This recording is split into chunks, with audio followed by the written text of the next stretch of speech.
Tous les jours dès 16h, Historiquement Vôtre vous raconte l'histoire sans se la raconter. Elle nous raconte des histoires avec celles et ceux qui l'ont fait avancer. C'est Clémentine Portier-Kaltenbach. Aujourd'hui, Clémentine vous en raconter une écrivaine que l'on connaît bien, mais peut-être une femme que l'on connaît finalement beaucoup moins bien, Simone de Beauvoir.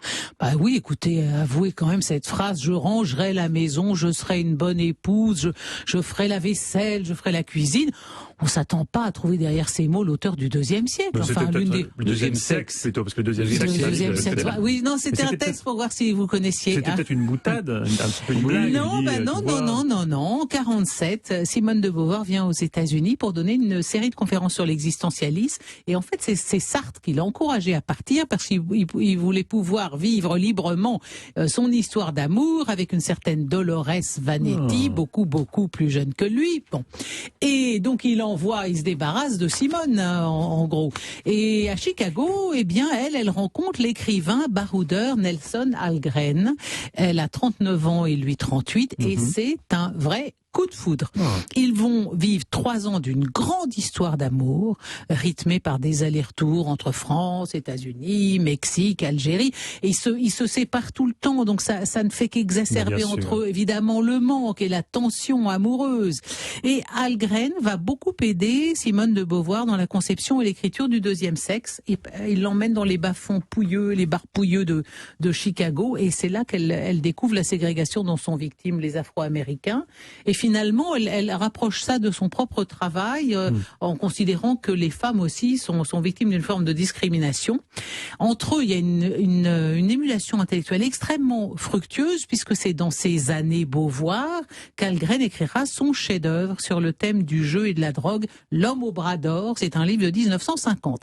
Et c'est aussi avec Algren que Simone de Beauvoir découvre le plaisir sexuel. C'est sûr que ce n'est pas avec Jean-Paul Sartre. C'est lui qui fait d'elle une vraie femme. Et je la cite, je me sens une femme dans les bras d'un homme, réellement et totalement. Rien à voir donc avec ce pauvre Sartre qui, écrit Beauvoir, est un homme chaleureux, vivant en tout, sauf au lit. Boum, allez, le voilà habillé pour l'hiver. Connu, vous ne saviez pas ça? Je ne savais pas qu'il était spécialement connu pour ça. Je me doutais que c'était pas un chaud lapin, mais... Alors, elle est éperdument amoureuse d'Algren, et dans les lettres qu'elle lui adresse, 304 lettres écrites en anglais. Elle le décrit lui aussi très amoureux, alors même qu'il a d'autres relations avec d'autres qu'elle. Elle s'illusionne complètement comme n'importe quelle midinette. Elle est ferrée, fragilisée, bref, humaine, Simone de Beauvoir. Il est impossible de ressentir plus d'amour que je n'en ressens pour vous. Amour du corps, du cœur et de l'âme, lui écrit-elle.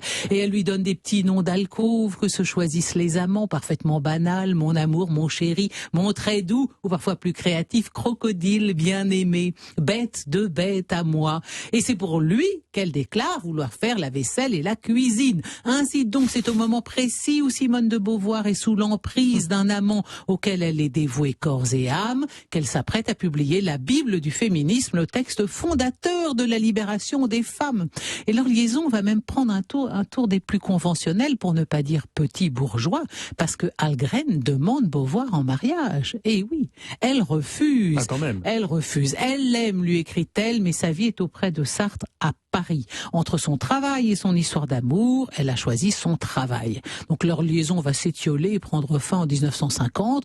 Beauvoir n'en continue pas moins d'écrire à Algren, qu'elle qualifie dans ses lettres de lointain mari bien-aimé. Et que dire de cette déclaration enflammée? Tu es mon premier amour absolu, celui qui ne survient qu'une fois dans la vie ou jamais. Et plus loin, je pensais ne jamais dire les mots qui me viennent maintenant tout naturellement. Quand je te vois, je t'adore de tout mon corps et de toute mon âme. Tu es ma destinée, mon éternité, ma vie. Des lettres que Beauvoir signe ta femme.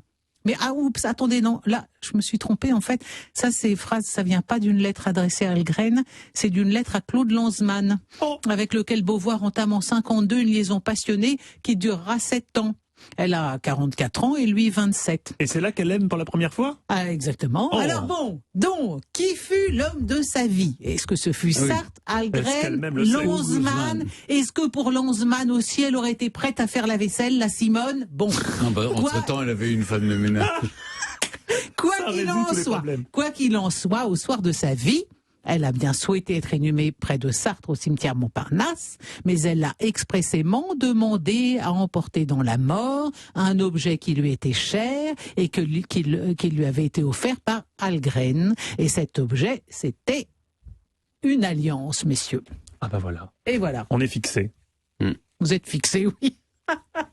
Vous êtes fixé tout en même temps sur la sentimentalité de Simone de Beauvoir, ses amours quand même contrariés, paradoxales, et sa capacité à faire la vaisselle. De toute façon, il y a une différence entre ce qu'on écrit, ce qu'on aimerait, ce qu'on souhaite pour l'humanité, et ce qu'on fait au quotidien, ce qu'on peut faire. Pas forcément, pas du tout. Comme le disait Robespierre, les vertus publiques ne sont jamais que l'épanouissement des vertus privées. Si vous voulez, vous n'êtes pas obligé de faire le grand écart entre ce que vous affichez et ce que vous êtes. Mais je suis pas du tout d'accord. Obligé, mais ça peut arriver. On peut Alors comprendre, vous êtes comme ça, vous. Ah oui, d'accord. Qu'est-ce que vous nous cachez? Simone de Beauvoir. On la comprend. Merci Clémentine.